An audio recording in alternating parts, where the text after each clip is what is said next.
ruang. Silakan, Dok. Baik, terima kasih. Saya diberikan tugas untuk membahas kasus ya, membahas soal kasus dari eh, Prof. Hikmat. Mungkin kita lihat dulu ya, ini contoh kasus yang pertama. Oke, dan video saya matiin dulu. Ya, pertama ini kasus yang pertama adalah pasien laki-laki 52 tahun datang dengan keluhan mual, nafsu makan menurun, diketahui hipertensi sejak 40 tahun yang lalu, kontrol tidak teratur. Sejak usia 40 tahun, jadi 12 tahun yang lalu ya. Ayah pasien menderita diabetes, pasien telah berobat selama 3 bulan terakhir dengan pengobatan amlodipin per hari dan irbesartan. Tekanan pemeriksaan fisik 160/100, heart rate-nya 94 kali per menit, RR-nya 20, suhunya 36, muka tampak bengkak, konjungtiva anemia, ekstremitas edem. Ditemukan kardiomegali, pemeriksaan fisik lainnya dalam batas normal, tidak ada ronki dan wheezing. Dan pada penderita membawa hasil HB 6,2, gula darah 90 dan 2 jam PP 120, kreatin 12, ureum 254 dan laboratorium lain nampak normal. Pemeriksaan torak foto kardiomegali tanpa edema paru. Nah, dugaan diagnosis yang tepat adalah mungkin kalau dokter-dokter sekalian, dokter-dokter dan teman sejawat sekalian bisa bisa menebak ya. Kalau bisa ikut menjawab melalui chat, kolom chat juga bisa ya. Jadi diagnosis yang paling tepat itu apa? Jadi pertama pasien ini 52 tahun, kemudian faktor risiko itu adalah hipertensi 12 tahun yang lalu. Ya, terus kemudian sudah ada berobat selama 3 bulan terakhir dengan pengobatan amlodipin dan irbesartan. Kemudian dari pemeriksaan fisik itu ada hipertensi grade 2, mukanya tampak bengkak, konjungtiva anemia, ekstremitas edem, dan ditemukan kardiomegali. Pemeriksaan fisik lainnya dalam batas normal dan tidak ada ronki dan wheezing. Jadi penderita membawa hasil HB-nya 6,2 dengan ureum 254 dan kreatinin 12. Diagnosis yang paling tepat adalah mungkin kita sekarang udah tahu ya kalau misalkan diagnosis yang paling tepat adalah gagal ginjal kronik. Tapi yang mungkin saya harus bahas di sini adalah apakah pemeriksaan kreatinin atau fungsi ginjal sekali udah kita dapat katakan sebuah penyakit ginjal kronik. Seperti yang kita tahu, ya, iya, udah banyak yang benar ya. Jadi yang seperti yang kita tahu, kalau misalkan definisi dari penyakit ginjal kronik itu adalah satu penurunan IGFR kurang dari 60 dengan yang menetap selama 3 bulan. Jadi kita harus menyingkirkan kemungkinan adanya kondisi akut yang dapat menyebabkan penurunan fungsi ginjal secara sementara. Eh, eh, Sementara ya. Kalau misalkan, jadi kalau di berbagai panduan dan berbagai guideline itu disebutkan kalau harus ada pengecekan dan harus pengecekan diulang. Tapi pada pasien ini, apakah kita langsung bisa menjawab itu adalah penyakit ginjal kronik? Jawabannya bisa. Kenapa? Karena walaupun kita hanya dapat memeriksa pertama sekali untuk fungsi ginjal, kita harus melihat tanda-tanda kronisitas dari gagal ginjal itu sendiri. Apa itu contohnya tanda-tanda kronisitas? Yang pertama adalah tanda adanya komplikasi dari gagal ginjal tersebut. Komplikasi yang paling banyak dari gagal ginjal adalah anemia, kemudian terus overload atau edema, anuria, terus kemudian ada CKD MPD. Tapi yang paling banyak adalah anemia dan retensi cairan. Jadi pada ini kronisitas yang sudah karena ada mulai dengan komplikasi sehingga walaupun dalam pemeriksaan pertama ini bisa kita sebut adalah gagal ginjal kronik atau kita bilangnya penyakit ginjal kronik. Kita kalau gagal ginjal itu biasanya kita sebutnya Bisa. penyakit ginjal tahap akhir. ya, kalau bukan gagal ginjal kronik. Jadi nanti kalau misalnya teman-teman dapat pasien dengan kreatinin tiba-tiba 5, ureumnya tiba-tiba 200, tapi pasien itu tidak anemia, pasien itu tidak bengkak, urinnya masih banyak, jangan jangan buru-buru kita kita simpulkan kalau ini memang sebuah eh sebentar. Jangan buru-buru kalau misalkan kita simpulkan kalau ini adalah sebuah gagal ginjal gitu ya. Siapa tahu ada ada eh, komponen akinya. Contohnya misalkan kalau pasien itu demam, tiba-tiba kreatininnya 6, dia nggak punya faktor risiko, tanda kroniknya itu nggak ada komplikasi, HB-nya masih bagus, mungkin dia leptospirosis, seperti itu mungkin ya. Jadi kalau kita lihat, kalau misalnya memang di sini kita gagal ginjal kronik itu bisa kita diagnosis kalau misalkan dari satu kali pemeriksaan saja, tapi asal ada tanda-tanda kronik yaitu komplikasi tadi. Nah, kita bahas untuk pertanyaan yang kedua, itu adalah tata laksana segera yang paling tepat. Boleh, silakan.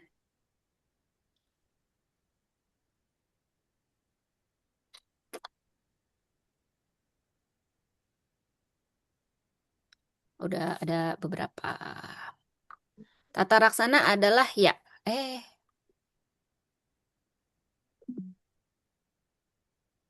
tata laksana yang paling tepat adalah rujuk RS terdekat. Kira-kira kenapa, teman-teman? Atau sejawat sekalian semua? Kita butuh apa sih sebenarnya pada pasien ini? Setuju kondisi pasien buruk, USG ginjal. Nah, setuju karena pada pasien ini dia membutuhkan terapi pengganti ginjal. Kira-kira kapan kita mulai terapi pengganti ginjal? Nah, terapi pengganti ginjal itu sebenarnya kita harus woro-woro, kita harus bilang sama pasiennya, kita sudah harus mempersiapkan pasiennya itu ketika pasien itu sudah ada di stadium 4. Jadi sebenarnya eh, yang ya, rujukan itu di di apa ya? Rujukan itu di eh, laksanakan secara panduan ya, dari panduan atau dari guidelines, itu rujukan dilaksanakan kalau misalnya sudah ada CKD stadium 3B, yaitu IGFR-nya di bawah 60, atau ada juga yang bilang di bawah 45. Tapi kalau misalnya udah stadium 3B, stadium 3 itu kita harus ngerujuk ke fasilitas yang lebih besar. Buat apa sebenarnya? Yang pertama, kita rujukan kalau pasien penyakit penyakit ginjal kronik ini kalau misalnya stadium 3B, yang pertama adalah untuk satu itu untuk pencegahan progresivitas. Oke, pasien ini sudah penyakit ginjal kronik.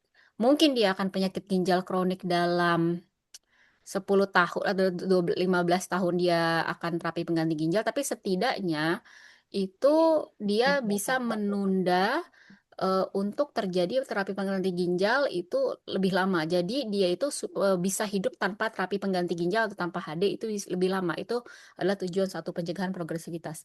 Yang kedua, kalau misalnya memang pasiennya sudah agak lebih lanjut, itu kita bisa mempersiapkan untuk terapi pengganti ginjal. Nah, di Indonesia ini paling sering kalau misalkan pasien itu crash lander kita bilangnya. Jadi udah ada kondisi akut baru ke rumah sakit untuk dilakukan hemodialisis itu. Tapi sebenarnya kalau misalnya dia udah stadium 4, dia sudah IGFR-nya udah di bawah 20, kita harus bilang sama pasiennya, Bu, kemungkinan besar ini 5 tahun, kemungkinan besar dalam 5 tahun ini ibu akan membutuhkan terapi pengganti ginjal. Jadi kalau misalkan dia itu kita harus jelaskan kalau misalkan ada 3 terapi pengganti ginjal yang tersedia di Indonesia. Yang pertama transplant. Jadi kalau misalnya di IGFR udah 20, dia bisa disarankan mungkin kalau misalnya ada keluarga yang ingin jadi donor, boleh dilakukan pendekatan. Terus atau juga mungkin kalau misalnya mau HD itu si Minonya juga bisa langsung dibuat. di EGFR itu, sehingga nanti beberapa tahun kemudian atau 5 atau 8 tahun kemudian ketika dia mempunyai terapi pengganti ginjal, membutuhkan benar-benar membutuhkan HD, itu si Minonya udah siap. Kita nggak usah pasang CDL lagi, risiko infeksi lebih rendah, dan juga outcome atau luaran klinis itu lebih rendah. Jadi memang kalau misalnya kan persiapan terapi pengganti ginjal itu lebih bagus di awal pasien itu sakit, itu akan lebih bagus outcome-nya gitu. Atau ke pasien itu mau melakukan peritoneal dialisis, itu bisa dipasang dulu untuk selangnya seperti itu ya. Jadi memang tata laksana segera yang tepat adalah rujuk di RS terdekat untuk penanganan lebih lanjut. Nah, jika perlu dirujuk, alasan medis OS yang paling tepat adalah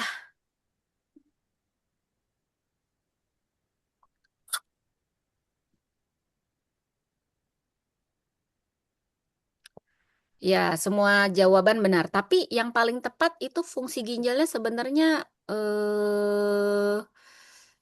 yang paling tepat itu sebenarnya kalau saya ya ini adalah mual-mual. Kan kalau tekanan darah yang tinggi, saya yakin fase pertama pasti bisa. Fungsi ginjal yang menurun bisa, kardiomegali bisa, tapi mualnya ini yang bikin kita merujuk. Kenapa? Karena mualnya ini adalah pertanda adanya sindroma uremikum. Sebenarnya kalau misalkan kreatininnya itu ya 5, dia dengan ureumnya segitu itu tidak ada urgensi untuk sito untuk dirujuk. Tapi mual-mualnya ini adalah mungkin pertanda dia terjadinya uremikum. Ya, jadi kalau misalkan eh indikasi untuk cuci darah, sito itu kan ada 5. Yang pertama anuria, nggak keluar kencingnya. Yang kedua dia Ini eh udah imbalance elektrolit ya, hiperkalemi. Yang ketiga U-nya itu adalah IUEO kan ya. U-nya itu adalah uremia, sindrom uremia bisa bisa mual-mual, bisa dia bisa dia penurunan kesadaran, bisa dia gerakan involunter, misalkan matanya tuh berkedut nggak berhenti gitu ya, asteriksis, atau mungkin dia ada tangannya ada gerakan involunter lain, itu juga bisa di harus yang merupakan indikasi jadi HD-sito gitu. Ya memang fungsi ginjal menurun itu tidak bukan suatu memang akan suatu keharusan, cuman yang bikin eh yang paling tepat untuk alasan medis untuk merujuk adalah mual-mual yang disebabkan karena uremikumnya kalau saya. Nah, sebentar ya.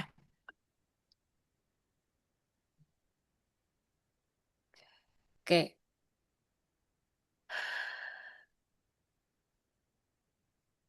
Alasan tersebut termasuk dalam kebutuhan untuk pertanyaan keempat.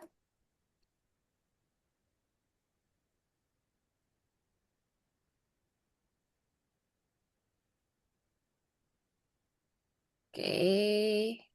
Sebentar.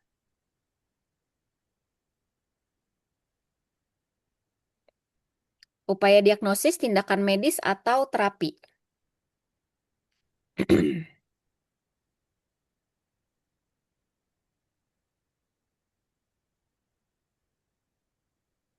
Ya, tindakan medis ya, karena yang di sini yang kita butuhkan adalah tadi udah dibahas sedikit adalah hadis itu. Oke. Yang kedua, kasus kedua ya.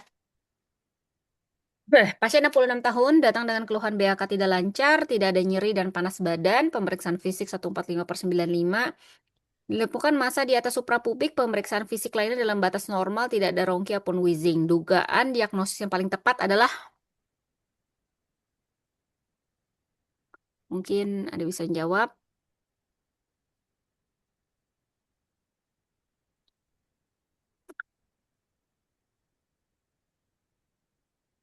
Ya, oke. Itu memang kalau misalnya kita lihat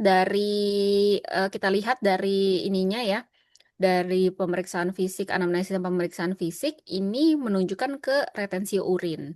Tapi apakah memang kita harus melihat juga apakah BAK yang kurang lancar ini mungkin harus elaborasi ya. Itu seperti apa? Apakah ada nokturia gitu seperti itu. Terus apakah ada masa suprapubiknya itu dia palpable, terus juga nyeri, tekan semacamnya ya.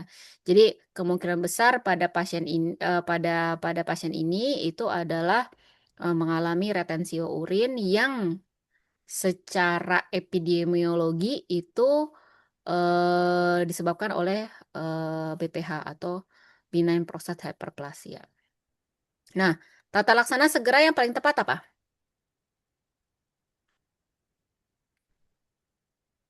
Ya, ini paling gampang ya. Memang kalau retensi urin yang paling tepat adalah BPH. Oke.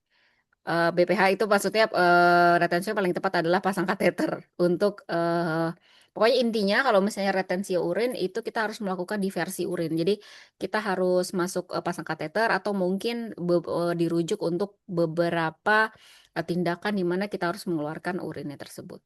Nah, alasan medis OS perlu dirujuk pada yang paling tepat adalah.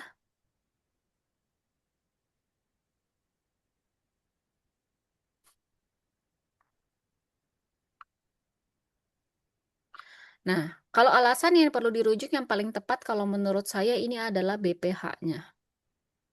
Kenapa? Karena untuk tata laksana dari retensio urin sendiri tinggal dipasang kateter sebenarnya, teman-teman. Ya menurut saya itu bisa dilakukan di vaskes yang pertama. Jadi penanganan yang pertama itu bisa. Tapi pasien ini perlu dirujuk untuk satu adalah evaluasi dari pembesaran prostatnya. Perlu di USG apakah pembesaran prostatnya ini sebuah keganasan atau memang yang benign. Atau yang kedua, apakah pembesaran prostat ini disertai dengan infeksi atau infeksi saluran kemih. Jadi ISK komplikata ya.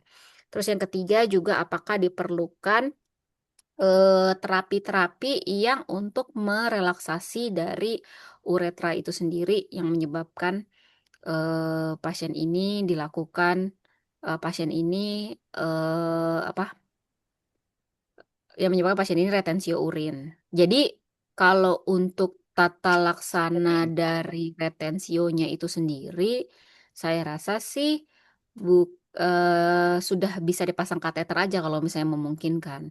Tapi untuk untuk evaluasi dan juga diagnosis dan juga kita melihat Oh iya penyebab sih. dari Oh, retensionya ada pas tuh itu yang pas 45 perlu ya. dilakukan rujukan dan evaluasi lebih lanjut.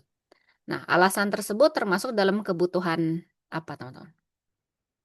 Ya, diagnosis ya. Jadi memang kita harus melihat diagnosis dari pasien tersebut. Oke, siap. Yang ketiga, pasien laki-laki. Bentar dulu. Oke, ini ya.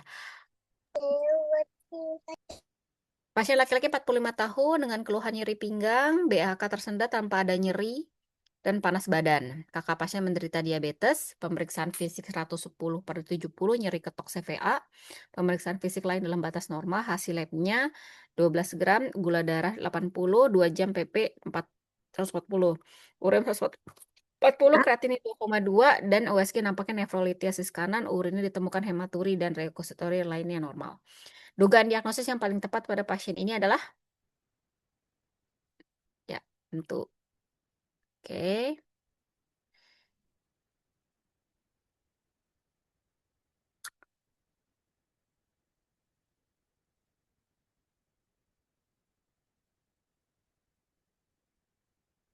Hmm. Kuncinya adalah nyeri ketok CVA sebelah kanan.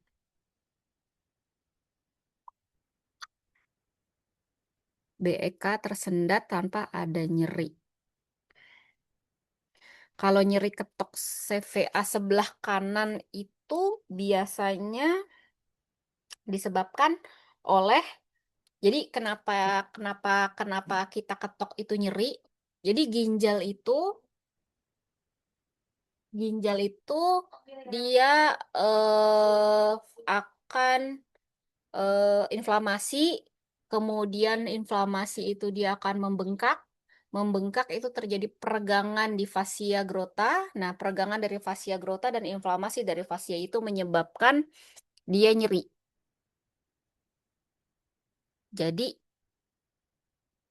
kalau dari saya sih ini kalau nefrolitiasis kanan itu dengan infeksi sih bisa, tapi biasanya kalau misalnya nyeri ketok CVA itu adalah tanda-tanda dari pyelonefritis. Tapi jadi mungkin lebih tepatnya ini adalah nefrolitiasis kanan dengan infeksi saluran kemih bagian atas. Ya. Jadi kalau dari saya karena kalau pyelonefritis keluhannya terlalu pasiennya kondisinya terlalu ringan.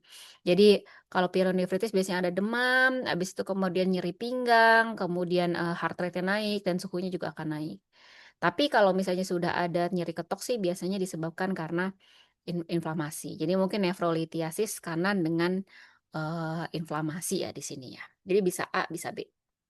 Nah, tata laksana segera yang paling tepat adalah Valium 2 mili. Antibiotik atau analgesik?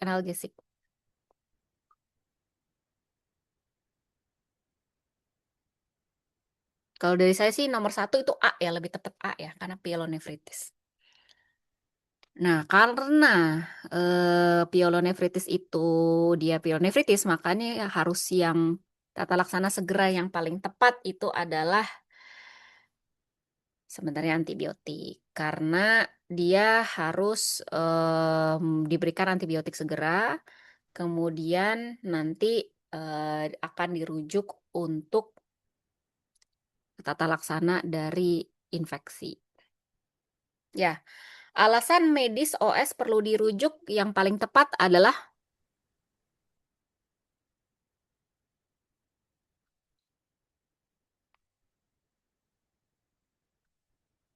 ya A.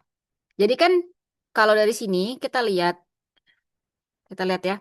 Dari sini gejalanya memang terjadi inflamasi sehingga diagnosis yang paling tepat kalau menurut saya itu adalah pyelonefritis dengan nefrolitiasis atau nefrolitiasis dengan ISK. Tapi lebih cocok inflamasi karena ada nyeri ketok CVA yang sebelah kanan. Nah, tata laksana segera yang paling tepat adalah karena ini dilakukan adanya infeksi, sehingga yang paling segera, yang paling tepat adalah pemberian dari antibiotik. Nah, karena supaya untuk mencegah infeksi yang lebih lanjut. Nah, yang ketiga, alasan medis OS perlu dirujuk yang paling tepat adalah karena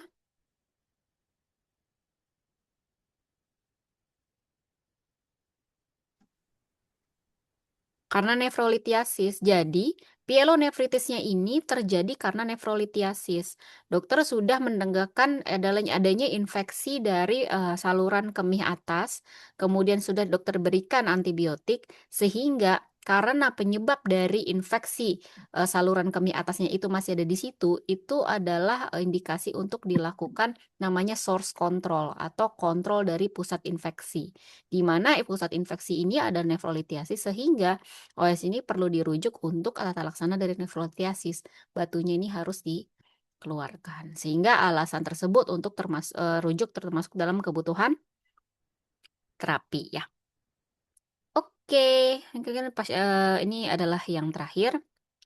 Sebuah laki-laki 6 tahun datang dengan keluhan nyeri pada buah zakar, rewel dan menangis terus. Dari pemeriksaan TD-nya segini, heart rate segini, RR-nya 20, suhu 36, nyeri pada skrotum sedikit membesar. Pemeriksaan lain tidak ada kelainan. Dugaan yang paling tepat adalah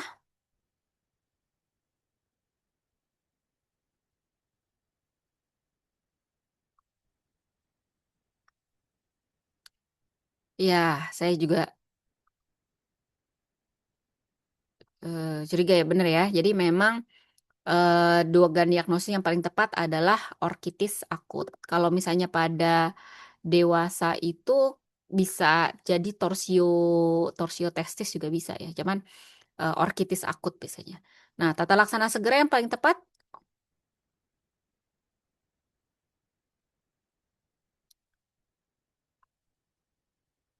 ya B. Jadi pemberian analgesik ya pada pasien ini. Nah, alasan OS perlu dirujuk yang paling tepat adalah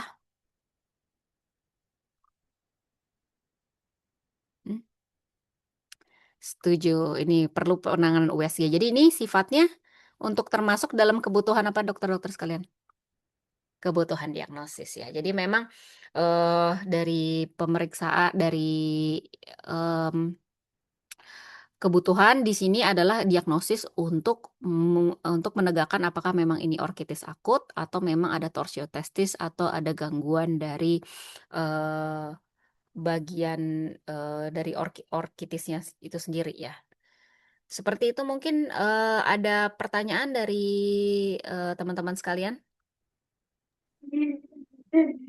Dok, izin bertanya. Silakan Tuh, dokter. tuh kayaknya lebih ke depan kan? Kemarin yang di belakang. Tapi ngeliat mobil itu, mobil.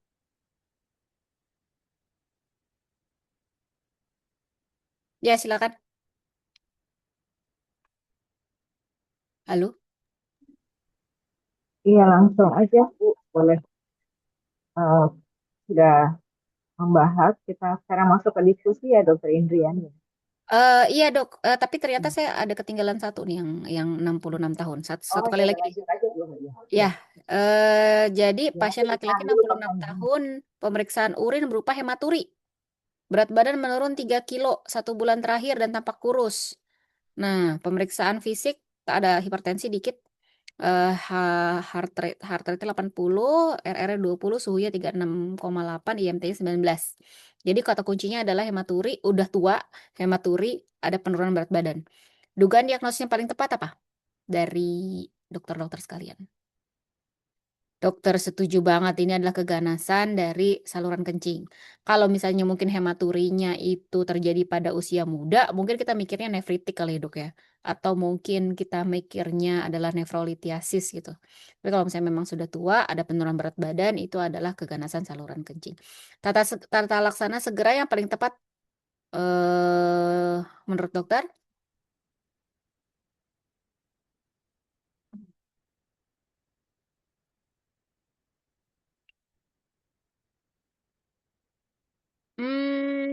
Tata laksana yang paling tepat. Ya, Mbak, mungkin kita kondisi sekitar 5 menitan ya dok ya. Ini kan harusnya ada 15 peserta. Kalau saya lihat ada 10 peserta. Nanti kalau di atas 5 menit tidak ada, kita mulai aja ya.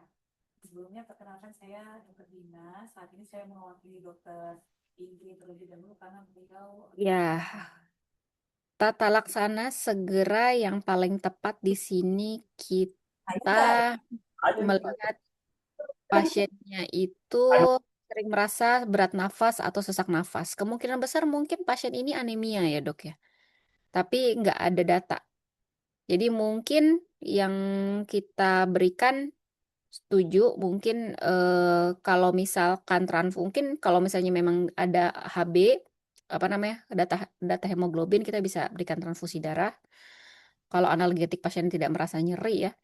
Kemudian operasi kan tidak mungkin ya itu untuk diagnostik lanjutan dan infus NaCl bila pasien ini ada tanda-tanda shock ataupun tanda-tanda dari dehidrasi. Jadi kalau dari saya mungkin karena ada sering merasa berat nafas dan sesak nafas, kita cekkan DPL, kita cekkan H2TL, itu mungkin kita bisa ada untuk transfusi darah ya PRC. Nah, alasan medis OS perlu dirujuk yang paling tepat adalah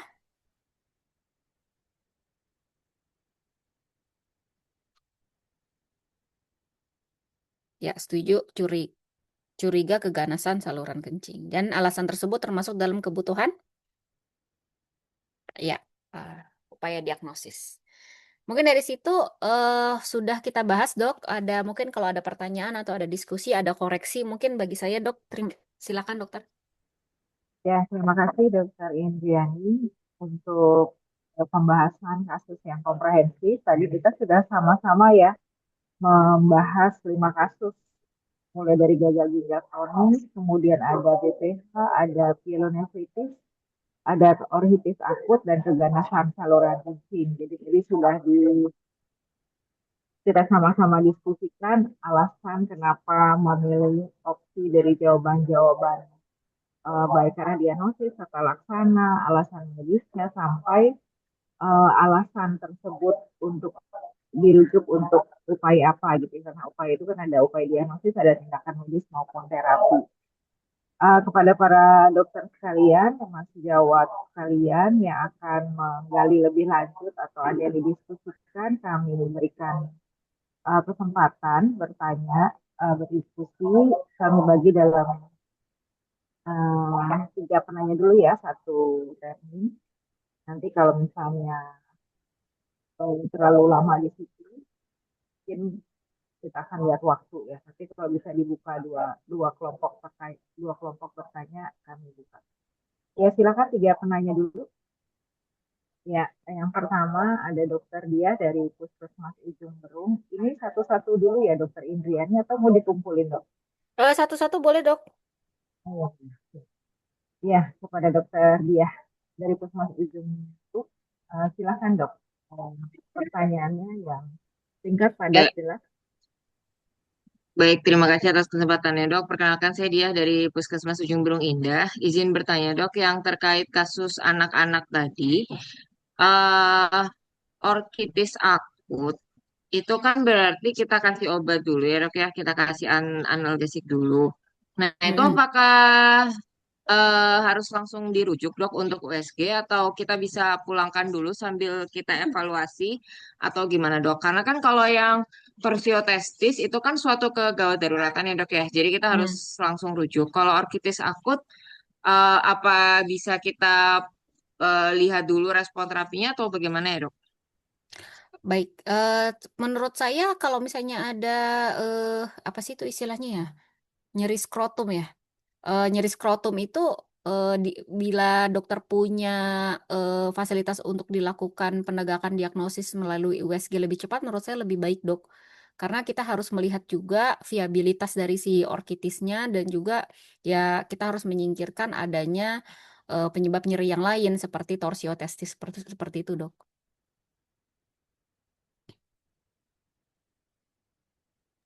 Jadi kita kasih obat sambil Dan kita rujuk. rujuk juga ya, Dok ya? Iya, Dok, untuk diagnostik. Hmm. Ya, baik, Dok. Terima kasih, Dok. Baik, Dok. Assalamualaikum, Dok. Kita Itu mulai ya, Dokter Dok. Dia. Artinya tadi kalau Dokter Indriani menyampaikan Kalau kalau yang puskesmas di Ujung Berung punya USG gitu ya, itu boleh gitu ya Dokter Indriani sambil di terapi, di tata laksana, tapi sambil juga coba disingkirkan. Tadi apakah ada kemungkinan lain Perawatan. gitu? Iya, Dok. Karena ternyata torsiotestis agak cukup sering ya, cukup lumrah gitu kita temukan gitu ya, Dok.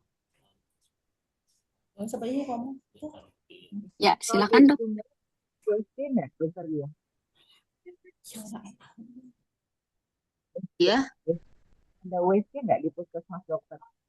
kalau di kami USG ada, tapi untuk ibu hamil ya itu nggak ada Dopplernya juga sih. Jadi nggak Ya bisa dok, kalau untuk apa namanya evaluasi eh Oh, testis ya, Dok ya? skrotum. Iya, nggak bisa, Dok. Mm-mm. ya 2 dimensi ya yang ada ya.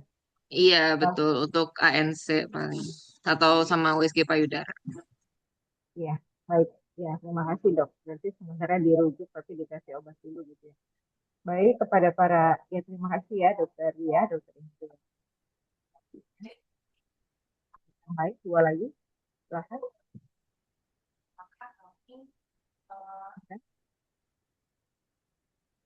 Ya, Dokter Rabiatul Adawiyah dari Puskesmas Cijagra, Cijagra Baru. Ya, silahkan dok. Selamat siang, dokter. Izin Selamat bertanya. siang, Dokter. Silahkan dok. Kita curiganya paling ke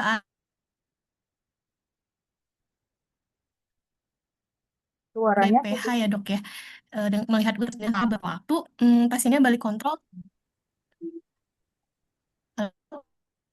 Dan Oh, agak putus-putus aku itu ini aja ya. di saya Oh atau iya, jaringan di dokter Rabiatul ya? maaf dok ini. Oh, Kayaknya dari internet saya. oh, coba dikondisikan biar lebih clear suaranya dok.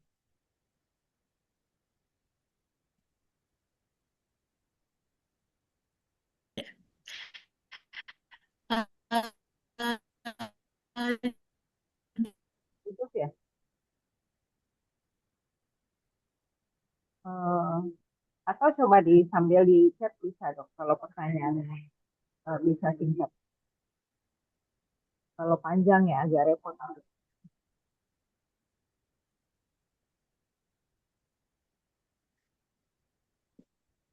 Kalau tutup jam 9 sih langsung ordernya jam 10. Hmm, Sama seperti Haryono. Oh, enggak.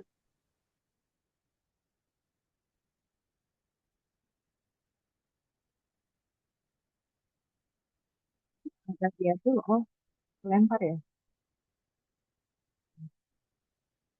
Baik, sambil menunggu dokter Agiatu, bisa ke yang lain, apakah ada para dokter sekalian,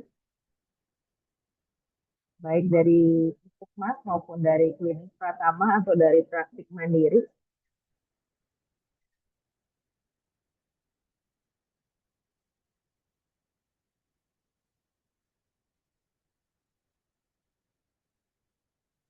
Apakah kasus-kasus yang tadi sudah nah, ini pertanyaan dokter Agiatu ada di chat room, dokter Indriani, saya izin bacakan.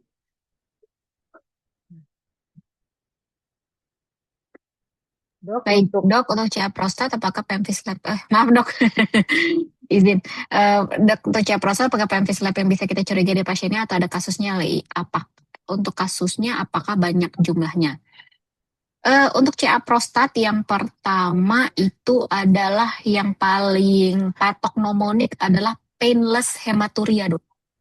Jadi hematuria yang painless itu nomor satu kita harus curiga adalah CA prostat.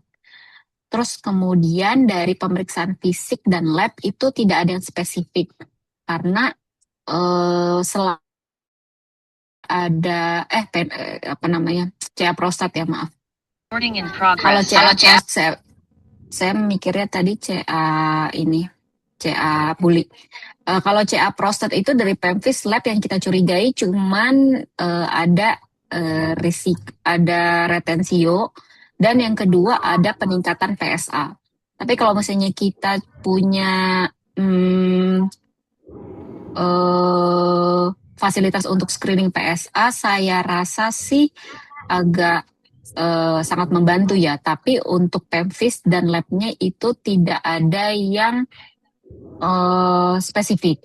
Jadi biasanya kita lihat dari pola atau gambaran pasiennya dari dari gambaran pasiennya. Pasien usia prostat itu kan pasti satu yang pertama laki-laki, yang kedua usianya sudah tua ya.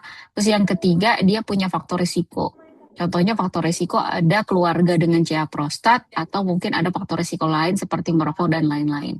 Tentu saja dari anamnesis itu kita bisa lihat apakah ada penurunan berat badan, seperti itu juga yang mendukung ke arah keganasan itu mungkin akan membantu. Tapi dari PEVIS dan lab itu tidak terlalu spesifik. Pertanyaan kedua, untuk kasus apakah banyak jumlahnya? Sayangnya iya dok, karena CA prostat itu adalah CA nomor 1 paling banyak di laki-laki di Indonesia, bahkan di dunia. Enggak, kalau di dunia itu kedua, karena yang pertama itu paru. Tapi yang di Indonesia yang pertama adalah CA prostat. Seperti itu dok, mungkin bisa membantu dok. Kok tiba-tiba partisipannya 3? Dokter Indriani ini sudah terjawab ya dengan jelas ya. Dokter Radiatur awal. Jadi saya prostat tidak ada yang spesifik dari pemeriksaan fisik maupun lab, tapi ada pemeriksaan PSA yang kalau mungkin bisa dilakukan untuk membantu Ya, tindakan ini. Dan sayangnya kasusnya tapi memang banyak. banyak ya. Tapi screening PSA setahu saya nggak di cover BPJS sih kalau screening. Setahu saya sih, tapi Itu mahal ya dok? Hitungannya. mahal lumayan 600.000 apa? Ratusan ribu nggak sampai sejuta sih, cuman lumayan sih. Jadi akan membebani juga kalau misalkan di vaskes pertama pasti. Seperti itu dok. Artinya ini saya membantu meningkatkan Artinya kalau nanti PSA-nya sudah eh, cenderung tinggi gitu, itu berarti sudah berapa persen kira-kira tegak diagnosis saya prostat? Iya. Misalnya kalau misalnya memang kalau PSA tinggi, itu kecurigaan kita tuh tinggi juga terhadap ini kecurigaan kita tinggi terhadap CA prostat. Tapi mungkin kalau misalkan dokter ada fasilitas USG itu kita bisa lihat dok. Jadi USG-nya itu kita bisa pakai probe abdomen biasa, nanti ditaruh di atas suprasimfisis transversal, kita bisa kalau kita agak tilting ke bawah itu kita bisa lihat bentuk prostatnya. Jelas itu akan dia membesar, terus kemudian dia biasanya tepinya itu tidak rata. Kalau untuk screening itu akan sangat membantu dok. Daripada PSA gitu, kita memanfaatkan apa yang ada di vaskes yang pertama. Intinya tepinya tidak rata gitu ya, pokoknya kalau hujan Iya, besar tepinya tidak rata gitu. ditambah gejala keganasan yang lain tadi ya, apa secara penampakan umum, berat badan, ditambah riwayat faktor Ada beberapa pelvis lain seperti rectal touche sebenarnya bisa sih dok, tapi itu biasanya kita melihat kalau sudah dalam tahap lanjut. Jadi memang kalau misalnya usaha proses sudah cukup besar, itu baru bisa keraba di rectal touche. Itu juga bisa. Oh, tapi itu nggak memicu untuk perdarahan ya dok? Enggak dok. Ya, baik, terima kasih Ya, dok. Jadi baik dok. ya, silakan teman-teman, Bapak, Ibu, para dokter sejawat sekalian, Silakan dok. silakan. Ini waktunya sekitar 5 menit lagi, boleh kesempatan.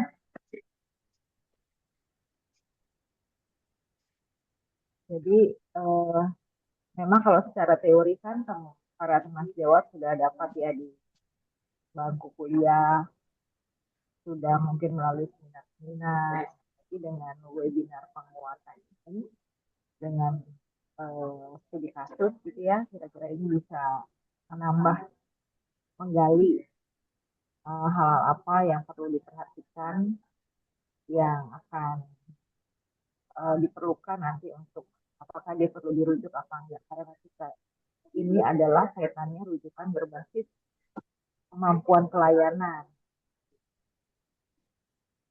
tergantung kompetensi dokter-dokter sekalian juga dan bagaimana kesiapan dari tempat dokter di. Iya dok. Kadang kan kalau saya di webinar itu terlalu teoristis ya. Karena kalau kita aplikasikan di tempat kerja kita sendiri, ke lingkungan kita itu kurang-kurang pas gitu. Tapi mungkin kita bisa diskusikan di sini dokter. Misalkan apa concern atau mungkin pertanyaan-pertanyaan yang dokter-dokter atau teman sejawat sekalian ingin tanyakan dok. Iya, mungkin Bapak Ibu atau merujuk ke kasus di puskesmasnya masing-masing pelayanan di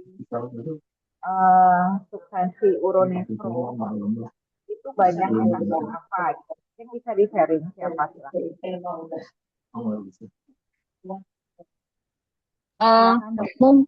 Mungkin saya izin nitip aja kali dokter ya. Mumpung saya ada kita bisa ketemu dengan teman-teman. Jadi mungkin kita nitip screening kali dok. Jadi kan memang kalau misalkan CKD itu biasanya ketahuannya kalau misalkan sudah lanjut banget ya dokter-dokter dan teman sejawat sekalian. Jadi kita berusaha kalau misalkan kita lakukan deteksi dini atau screening dok. Nah, deteksi dini itu dilakukan kapan, pada siapa? Yang pertama adalah untuk pasien-pasien yang dengan faktor risiko tinggi. Siapa faktor risiko tinggi? Itu pasien diabetes, itu sudah jelas. Pasien hipertensi sudah jelas. Kemudian pasien dengan riwayat sakit jantung dok. Jadi misalkan dia pernah pasang ring atau pernah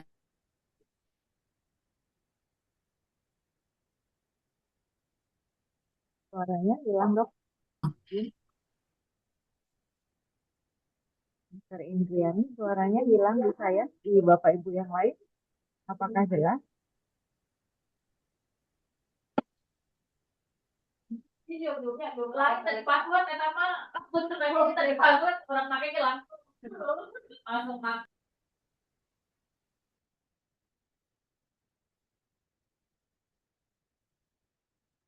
Dokter Indriani, please ya. Oh ya, iya lagi mungkin jaringan. Masih ada sih dokter Indrianinya di sini cuma melek jaringannya melek. Kita tunggu sebentar ya. Mungkin para dokter sekalian bisa nanti sharing ya kasus-kasus terbanyak di puskesmasnya apa gitu.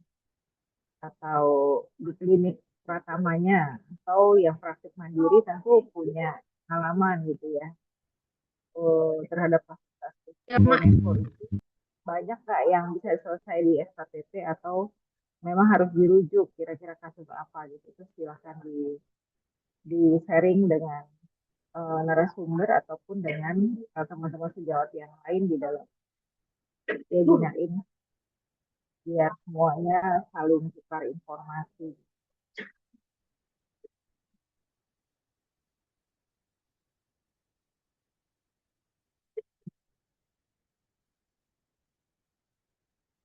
Kalau di puskesmas dokter dia kasus ginjalnya yang banyak apa dok? Yang uronefro.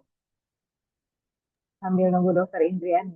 Ya, maaf.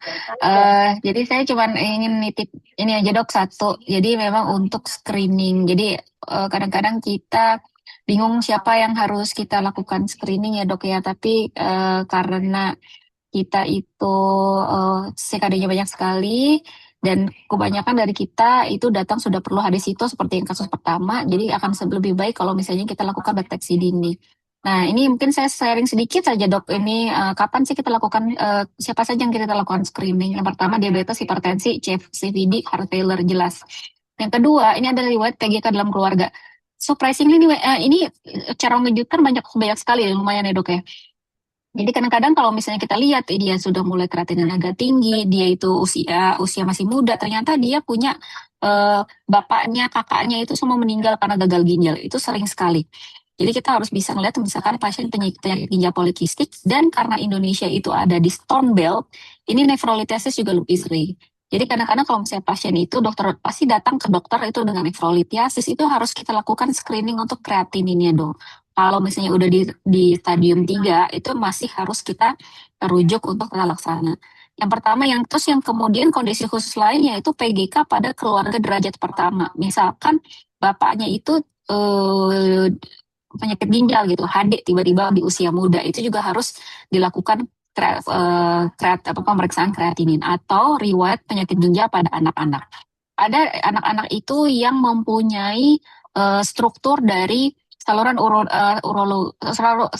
ginjal dan yang tidak normal. Jadi seperti ada double collecting system, uretranya ada 2 atau mungkin terjadinya kinking.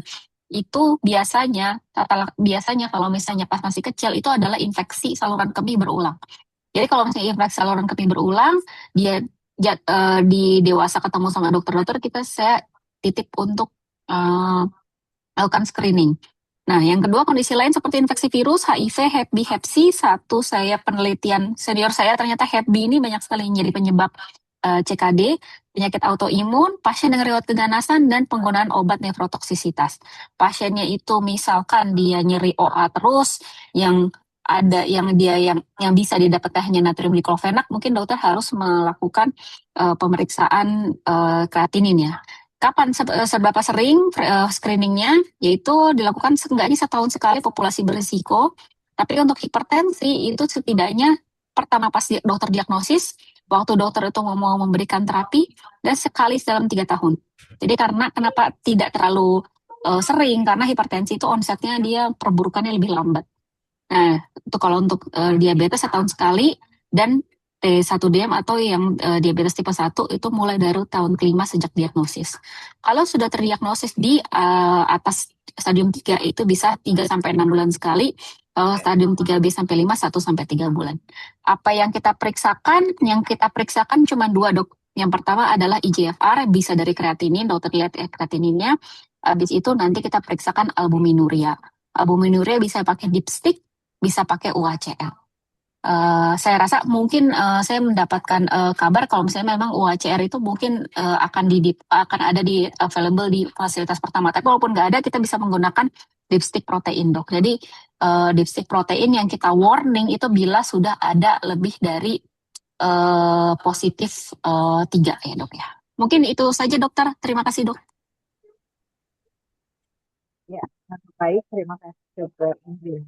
Catatan-catatan tambahannya yang perlu menjadi perhatian bagi para dokter di SKPP yang tentunya mempunyai peran yang sangat strategis ya untuk memberikan pelayanan yang berkualitas kepada masyarakat ya. Apalagi di pemerintahan saat ini Presiden Prabowo dengan statusnya dengan screening yang sangat dikuatkan untuk di SKPP ini sangat sangat sejalan ya dengan hal yang tadi.